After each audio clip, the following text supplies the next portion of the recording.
왜 모든 행성이 완벽하게 둥근지 궁금한 적이 있나요? 만약 이 천체들이 규칙을 깨고 모양을 바꾸기로 결정한다면 어떻게 될까요? 정사각형 행성, 삼각형 위성, 심지어 우리가 상상조차 할 수 없는 은하계 모양이 될 수도 있을까요? 한번 알아봅시다. 행성은 처음에 어떻게 형성될까요?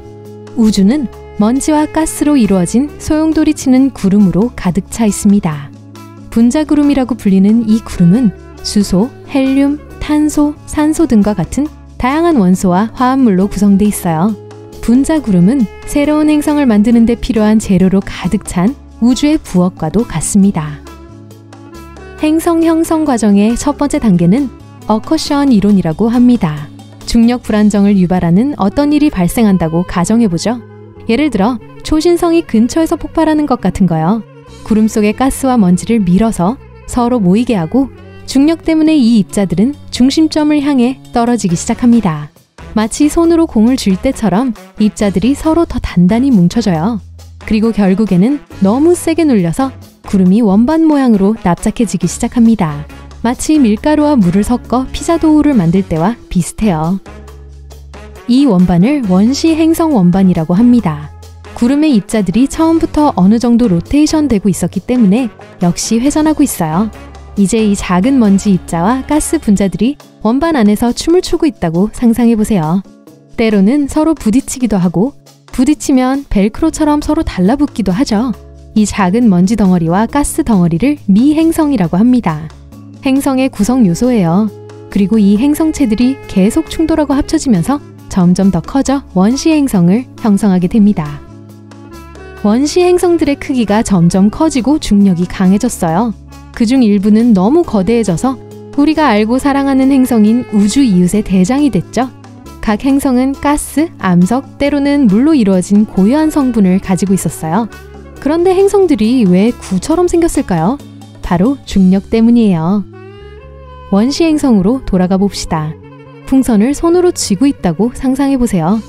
풍선 안의 공기가 뒤로 밀려나면서 압력이 발생합니다. 행성에서도 비슷한 일이 일어나요. 중력은 행성의 물질을 안쪽으로 끌어당겨 중심을 향해 당깁니다. 중력은 모든 방향에서 똑같이 작용하기 때문에 모든 면에서 물질을 질량 중심으로 끌어당겨 구와 같은 모양이 돼요. 그리고 그 물질은 중력의 힘에 저항하면서 압력을 받아 밀려납니다. 결국 두 물질은 서로 균형을 이루는 최적의 지점을 찾게 되죠. 이를 정수화 평형이라고 하는데 행성 내부의 모든 것이 균형을 이룬다는 뜻의 멋진 용어예요.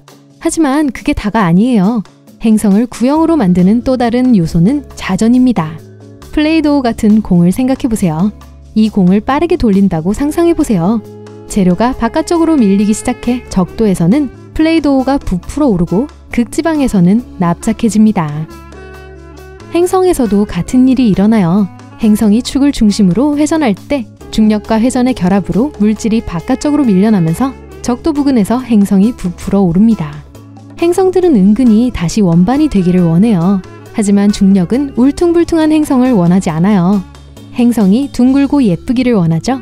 그래서 중력은 물질을 계속 잡아당기며 모든 것을 가능한 한 작게 만들려고 노력합니다. 결국 중력이 승리하고 행성은 구형 모양으로 정착하게 돼요. 행성 플레이리스트에서 몇 가지 예를 들어보겠습니다. 태양계의 거인 목성은 자기 위험을 과시하는 걸 좋아해요. 너무 빠르게 회전해 극이 눈에 띄게 찌그러지고 가운데가 통통해집니다. 마치 귀여운 배를 가진 팽이처럼요. 고리가 달린 경이로운 토성도 의무적인 파티에 합류해요. 아름다운 고리로 빙글빙글 돌고 있고 편평 도는 목성보다 더 뚜렷합니다. 이 예는 자전이 어떻게 행성에 독특한 모양을 부여할 수 있는지 보여줘요. 행성들은 완벽하게 둥글던 것에서 가운데가 유쾌하게 부풀어 오른 모양으로 변합니다. 마치 우주 도자기처럼 회전하는 움직임이 재미있고 독특한 모양을 만들어내는 거예요. 이제 행성들이 왜 둥근지 아시겠죠? 하지만 더 흥미로운 건요. 만약 그렇지 않다면 어떨까요? 만약 행성들이 정육면체라면 어떨까요? 아니면 삼각형? 글쎄, 어디 살펴볼까요? 정육면체 또는 삼각형 모양의 행성은 구와는 완전히 다른 방식으로 질량이 퍼져 있을 거예요. 그게 무슨 뜻인지 아시죠? 중력도 모두 흔들릴 거예요. 구형 행성에서는 질량이 중심 주위에 고르게 분포돼 있기 때문에 중력이 모든 것을 중심으로 끌어당깁니다. 하지만 정육면체나 삼각형 모양의 행성을 도입하면 상황이 흥미로워져요. 그 면 중 하나의 중심에 서 있다면 가장 강한 중력을 느낄 거예요. 그 이유는 면이 무게중심에 가장 가깝기 때문이죠. 그리고 중심에서 벗어나 가장자리를 향해 걷기 시작하면 중력이 여러분을 속이기 시작합니다. 가파른 각도의 중력과 맞서 싸우는 걸 느낄 수 있어요. 가장자리를 걷는 건 마치 산을 오르거나 매우 가파른 경사면을 걷는 것과 같은 느낌일 거예요. 중력은 다른 곳이 아닌 바로 면의 중앙에 서기를 원하기 때문이죠. 이제 가장자리와 모서리를 따라 펼쳐진 지형을 상상해보세요. 척박하고 바위가 많고 건조한 풍경입니다. 왜 그럴까요? 모든 물이 각 면의 중앙에 모이고 가장자리는 높고 건조할 거예요. 공기의 질은 어떨까요? 존재하지 않거나 너무 희박해서 생명을 지탱할 수 없죠. 캠프를 차리기에 가장 아늑한 장소가 아닌 건 확실합니다. 따뜻한 옷과 점심, 하이킹 부츠를 잊지 마세요. 기후가 변덕스럽기 때문에 꼭 필요해요. 정육면체 또는 삼각형 모양의 지구에서 만나게 될 기후의 유형은 지구의 자전 방식에 따라 달라집니다. 지구가 모서리에 자전한다면 각 면은 온화한 기후를 즐길 수 있어요. 하지만 두 면을 축으로 자전하면 기후가 매우 강렬해집니다. 현재 기후의 롤러코스터 버전을 상상해보세요. 어떤 면들은 얼음이 얼고 쌀쌀한 극지방의 원더랜드가 될 거예요. 정육면체의 위와 아랫면, 삼각형의 아랫면이요. 반면에 다른 면은 완전히 다를 거예요. 육면체 안에서는 적도 기후로 인해 땀을 흘릴 정도로 뜨겁습니다. 햇빛이 표면을 따라 부드럽게 곡선을 그리는 게 아니라 면을 직접 비추기 때문이죠. 그 열기란. 그리고 삼각형 행성에서는 햇빛이 면에 비스듬히 닿을 거예요. 이렇게 비스듬히 비치는 햇빛은 행성 전체에 흥미로운 온도 변화를 일으킬 겁니다. 삼각형의 밑변에서 끝으로 갈수록 온도가 점차 낮아진다고 상상해보세요. 햇빛이 가장 직접적으로 닿는 밑부분은 우리가 익히 알고 있는 구형 지구의 적도 기후처럼 가장 더운 지역이 될 거예요. 하지만 끝으로 갈수록 햇빛의 직사각이 줄어들어 온도가 낮아집니다. 하지만 햇빛이 직접 닿지 않기 때문에 베이스는 여전히 매우 춥고 어두워요. 따라서 삼각형은 온도 변화와 기후대 측면에서 정말 장난이 아닐 거예요. 그건 그렇고 우리가 대기라고 부르는 아늑한 공기 담요를 아시나요?